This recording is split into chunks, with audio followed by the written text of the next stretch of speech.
So how does somebody have an estranged relationship? So what do I mean by that? Well, when someone has, let's say, a situation, especially when they have a situation with one of their parents, mom or dad, and in life, you develop, it's kind of like a tiled floor, and it's kind of like certain tiles you can't step on because maybe that tile gets angry or maybe too joyful or maybe hits you. And so you have all these tiles below you, and let's say you can't step on that one anymore because that person will hit you. Okay, so that's just one tile though, so it's not a big deal. You just don't do that. So you just walk around that tile. Not a big deal. And in general, the first hit or the first incident is not really that big of a deal because that's where you're developing a trust for that person or establishing boundaries. And boundaries are good, but these aren't really boundaries. These are things that produce a type of behavior that's inappropriate, either too angry or too joyful or gets too depressed, or maybe like if you bring up politics with dad, it might just get a little too much, and the next thing you know is I'm talking about alien conspiracies, right? That's a fun example, but an example of maybe a topic that you'll avoid with dad. That sucks. What if it was a topic like love or maybe physical touch? Maybe you just don't touch or hug your kid or give him a kiss. Is that a problem? Can you give him too many kisses and too many hugs? Yes. So you have to find that healthy balance with that person. So we have all these different tiles. Maybe you can't step on this tile because that person gets angry if you talk about their parents. Okay. Is that a big deal if you're the person's husband or wife? I don't know. You tell me. Right? Maybe over here, well, you can't talk about food. You'd like to talk about food, but when you talk about food, it gets kind of weird for some reason. Maybe they're on the keto diet and they think you should only eat steak. Maybe that's not a big deal and you can just laugh about it or just disagree. Friendly. Not a big deal, right?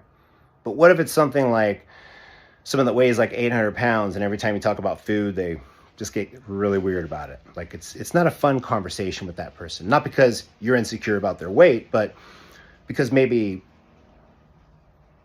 they don't understand, or they just want to ask you why you don't eat too much, or something like that, or maybe why you sometimes do. I've seen you eat ice cream, dude. You're just like me. I don't know. Is that weird? All right. So we can't talk on that tile. We got to walk around that tile. So it's kind of like we're kind of like losing room, and we're having trouble navigating this room, which is our relationship. So, but if it's your mom and dad, you're kind of stuck with them. That as a child, that's the only non-negotiable, or you don't have a choice. This is a forced relationship. Your mom and dad, you either get along with them or you don't. I mean, because we're all humans, right? We all have different feelings and all these things, right? So you're having problems and getting caught in mouth because that's what happens. So you've developed this relationship with this person that you have no choice with. Maybe you develop insecurities, like, is it me or is it them? You read self-help books, or you just want to find out if it's you or them. So in life, when you're looking for friends, you're either picking friends that are running away from you, or you're picking friends that are running to you. Haven't you ever seen that, where you see someone and say, gosh, that girl really likes you. She really likes you. Nah, she doesn't. And they keep chasing the girl or the boy that doesn't really like them. Now, why does a person chase after some people and ignore the people that are chasing them? It's almost like is it hypergamy? I mean, that's a very popular word for people to say this nowadays, but is it hypergamy? I don't know. So in life, what you want to learn how to do is pick people that are running to you. And about 80% of the people will run to you because everybody wants friends. Everybody wants to be loved, right? So I say, pick those people that are running to you. Don't get angry at the people that are running away from you. They just have different tastes than you. Maybe they're running towards someone else. Maybe they had an estranged relationship and they're wondering if it's me or if it was my mom.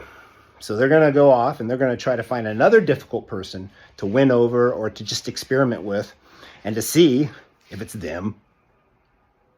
All right? But they never really get that answer because they're always getting rejected because they're always running to those types of people that are running away from them. I know I'm smart. I know I am. So I'm going to hang out with the people that get the best grades. And all day, these people make me feel stupid. Why do I do that to myself? Because if I can win them over, I don't care what mom thinks. Right? So that's what I propose you guys do. Now, did I have a difficult relationship with my mom? A little bit. Not that bad, actually. She's great. She really is. We have a better adult relationship. All right? But I never felt the need to run after people that don't really want to have much to do with me. They want to keep it kind of cordial or distant, and that's fine. And then some people just downright hate me. I don't know why. Maybe they had something that went on in their family too, and I remind them of somebody. I know what type of guy he is. I do. I can tell. I've seen him.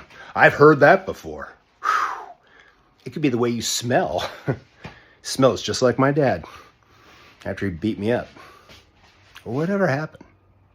So, all right. So now that you're not chasing people anymore and they're coming to you. All right. You're going to find out, man, you got a lot of friends. Boy, you're a really popular guy. Some people are going to hate you because of that. They're going to be envious. Or they just don't like popular people because some popular people are mean. And why are they mean?